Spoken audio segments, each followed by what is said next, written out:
Hello everybody, welcome back to my channel. Welcome to my beginner's guide to 3D printing. In this video, we will be going through slicing softwares and what to choose, 3D modeling softwares, a small course with one of our 3D modeling softwares I'll demonstrate in the video, and how to create a 3D model, and how to set up that 3D model in your slicer and then print it. Which slicing software should we choose? Now, slicers are the cornerstone of how you 3D print. It's the software that tells the machine what it needs to do. No slicer means no STL, and no STL means no 3D print. So in this section, I'll be going through exactly what slicer I use and what's the kind of industry standard and what you should look out for in every software. Now, your 3D printer may already come with a slicer, but I highly recommend Orca, which I will be demonstrating in this next section here on how to get it and what it looks like. Down below in the description, I will leave a link to Orca Slicer. However, you can Google Orca Slicer to get to the proper website in order to download Orca. I highly recommend Orca because, again, it is the industry standard for how slicers will be modeled moving forward. Because Orca is a free 3D printing software created by SoftFever and is based on a previous version of Bambu Labs.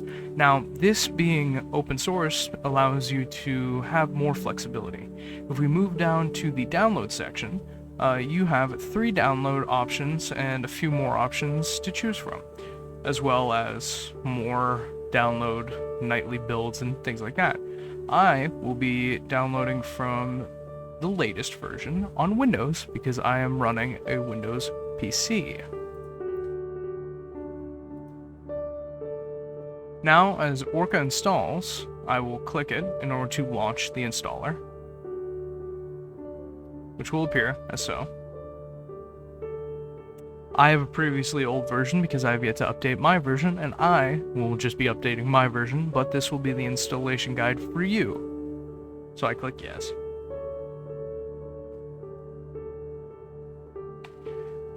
Here's the setup guide, and just click next. You can read this if you want. It's just pretty much parameters for the software and things like that. Always click agree, next, and then install. And Orca will begin to install. Upon finishing your install of Orca, click finish, and it should automatically open. Now that we have Orca open, for you the screen might be a little bit different because you have not set up your Orca yet. If you follow the instructions on the screen, it'll guide you through selecting your printer. It's as easy as entering in your model type, whether that be an Ender 3, Ender 3V, 2, or in my case, a Neptune or a Cobra. It's just as simple as searching the name, selecting your printer. There's many images of the printers on, and once you have it selected, you'll be brought to this screen, and there you are. Here is your slicer. Now we have a slicer, but which modeling software do we use? Because now that we have a slicer, no STL, no print. So how do we get an STL? Well, in this section, I will detail you some ways to get free STLs, some ways to make STLs, and ultimately, what softwares I highly recommend using in order to either make your own or modify pre-existing files. If we head back over to Google and search up Thingiverse, which will also be down in the description. Thingiverse is a free online, not software, but online forum where many people post their STLs. Now, not all of these are free to be sold, but they are all free to be printed. You may print any one of these at your discretion, whatever you want. You cannot sell all of them.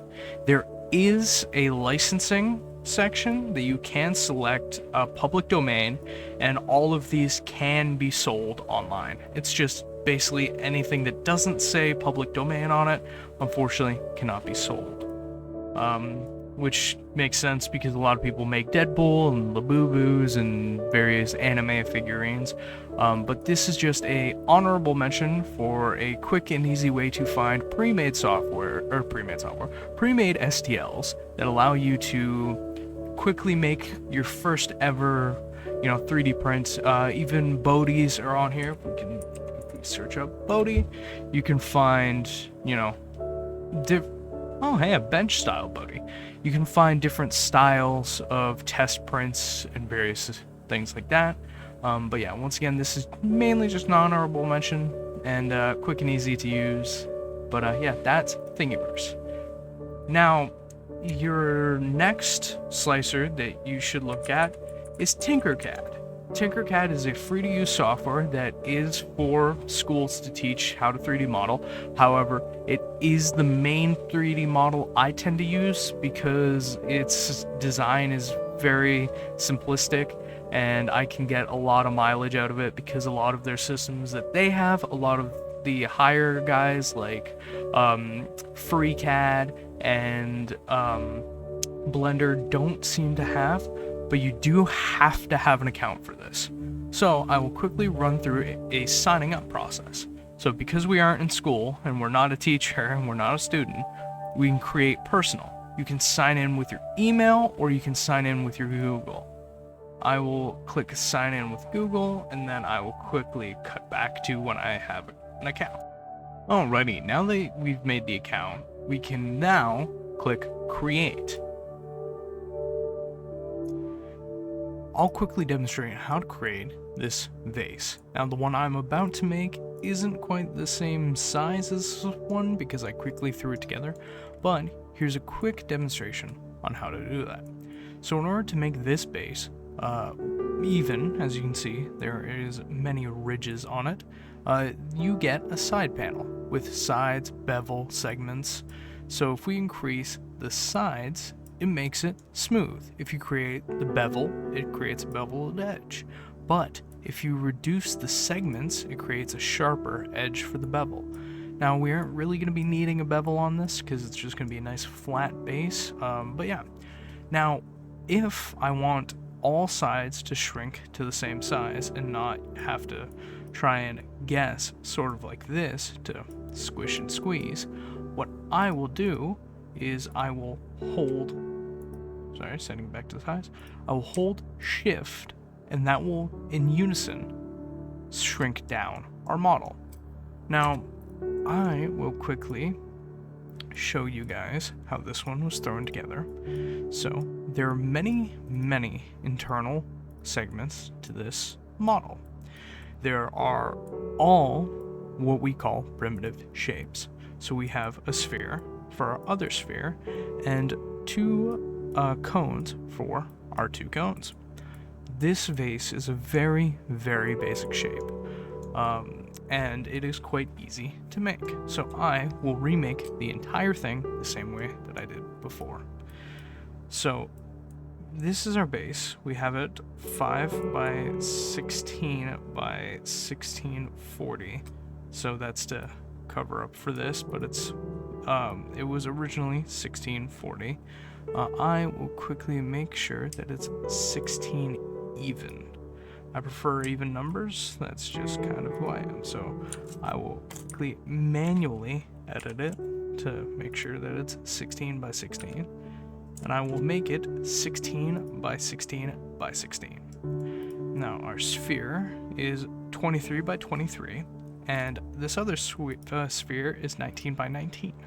So for that you would spawn the sphere and amp it up to 23 by 23 using our shift method, and then you would control D while it's selected for duplicate, then shift again and go down to, it was 1919 I believe, yep, 1919, and there you go. Now you might be saying, hey, this sphere is more circular than this sphere. That's because you have to up the steps to make them spherical. Now for these guys, our nice internals and stuff, we will put these guys over there for a second. You have your cone and your other cone. These two cones is 16 by 16 or 20 by 20, and this one is 20 by 20, and I'm assuming this one's 17 by 17, which basically just means that all angles are all equal to 17 millimeters. So I will quickly combine this with this. Now, what you can do is try and drag it into the center, hope it's dead center, and yeah, that looks centered enough. But it's, as you can tell, obviously not working. And this is, trying to go into there. It's all not working the way you would like it to. We want all of this to be uniform, dead center with itself.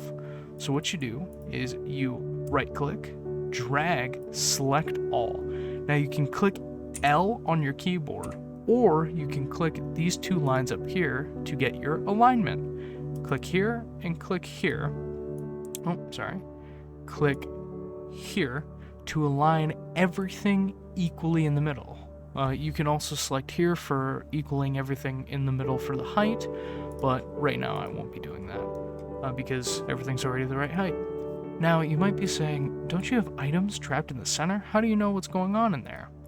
If I select my exterior shape, as you can see here, we have solid and we have hole. Now I'll demonstrate why we have these two in a second. But I'll click hole, and I will click this one, and I will make it hole. I will click this one. The base I'll leave the same. But yeah, as you can see, we have shapes in the middle. For argument's sake, I will turn this one to solid. So as you can see, on the inside, we have all of our 17 by 16, I believe, by 19 shapes on the inside. Now we want to carve those out of this shape. Now you might be asking, how do we do that?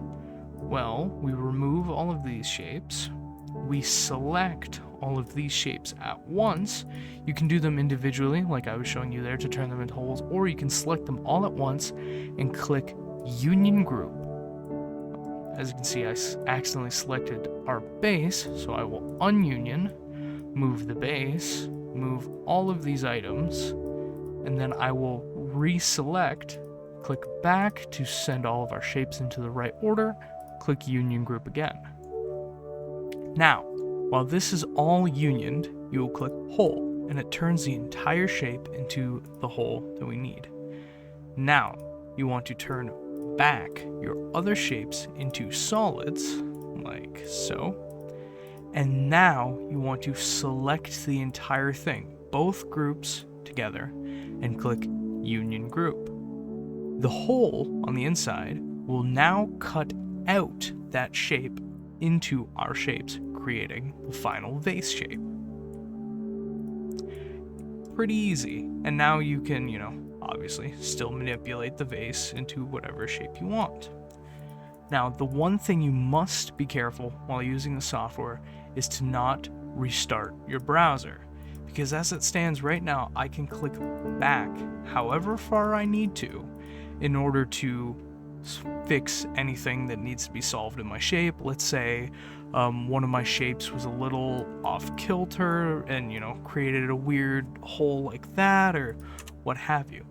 But once you restart your browser, you can no longer click back, and there is no save points in the system of Tinkercad currently.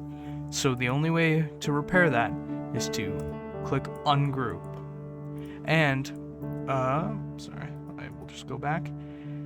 And be very careful, because if you have two objects right here, two objects, so I reload the page and I still have my two objects, but I delete an object, I want the object back, I click return, the object returns. But if you delete the object and then accidentally restart your browser, you can no longer retrieve the item you have deleted. Now, once you've gotten to this point where you can now export your object after you have fully finished your object, your nice little flower pot here, you can either just click export and it'll export everything on the plate, or if you do happen to have multiple different objects, and let's say I want to export the one that looks like this guy. I don't want these two, this is the one I want. You'll select the object, click export, and the selected object should be what your system automatically goes to. You'll click STL, and it'll begin to save to your computer. Key things that I will recommend just while we have time. Blender. I have Blender already pre-installed on my computer down here, but I do highly recommend getting Blender because Blender will help you in the long run learning, because it is a very, very well-made software, and it is fantastic for creating 3D models. It's the animation standard, as well as it's becoming a standard for 3D modeling. It is hard. It is quite the learning, quite hard to learn, but it is worth it in the end. And so is FreeCAD. FreeCAD is the engineer standard of 3D modeling. That's how you get your bolts, your gears, your screws, your whatever the heck this thing is. All of your manufactured down to the T material is all manufactured with FreeCAD. I recommend learning all of them. Start with Tinkercad and FreeCAD and Blender. Do all of them at once, because there are some things that FreeCAD can do that Tinkercad cannot. There are some things that Blender can do that FreeCAD can't, and there are some things Blender can do that Tinkercad can't. So, with all of them, all three of them, you have every single wheelhouse to do everything you need. You'll have FreeCAD for your drawings and some more tight-knit hardware. You have your Blender for sketching certain shapes and things like that. And you have Tinkercad for your more basic shapes and your more hard-knit items to make. It all works really well together. For instance, I do cosplay costumes, and when I need to fit a sunglass lens in a new sunglass frame, I take a picture of that lens and I put it in Blender and I rotoscope the lens shape to create a 3D model, which then I import into Tinkercad and use the basic shapes to carve out, the shape that I want, kind of like we did this vase. Now, FreeCAD is good for gears and my more precision work, like a phone stand that uses gears and bolts to articulate, things like that. But I highly recommend learning all three, at least learning basics of Blender and Tinkercad. FreeCAD is more if you're going to be making machinery or, a lot of high precision moving parts. Quite the learning curve, same with Blender. Tinkercad's pretty easy. But yeah, I recommend starting with Tinkercad, moving on to some FreeCAD, and then testing out Blender a little bit here and there. But they're all good to have in your wheelhouse. Now that we have our 3D model, our STL set up, it's time to move on to 3D printing. Because now, all of our check marks are done. We have the STL, we have the slicer, and we have the printer. It's time to start 3D printing. Now comes the important part of setting up your printer. So you'll take your USB, plug it into your printer. Mine has a red LED that lets me know when it's connected. You'll move over to your screen, click print, select vase. It'll pop up, click confirm. Now, what a lot of people recommend for your printer, and everyone's printer, is adding a bit of glue to the base in order to help adhesion. Now, I have had success in the past of not adding the glue to my print bed and having everything print fine. However, I have found more success with printing when I do add some glue. Now, my glue is a bit messed up, but I will still demonstrate how exactly you add glue to your print bed. You'll normally wait for the print bed to heat up a bit more, but what you want to do is you want to add, like so, not pressing down, just slightly letting the glue stick fall on its own. You in no way have to glue the entire print bed, you only really have to glue where your print is going. I glued the entire print bed because after this I will be printing on the entire print bed. I have prints that go from this side to this side and corner to corner, so I like to glue my entire print bed. But yeah, so this is how you set up your first 3D print. Now that this is going, it'll home and it will lay down the first 3D print line in our 3D print. And just like that, your new 3D model is done. Your first ever 3D print, the miniature vase. Thank you for watching. Alrighty, now that we've finished our tutorial guide, or the beginner's guide on how to 3D print, welcome to 3D printing. All the knowledge and key websites I've shown with you I will leave in the description below. Thank you so much for checking out my video, and hopefully this will open your world to more 3D printing projects in the future, and enjoy your new small vase.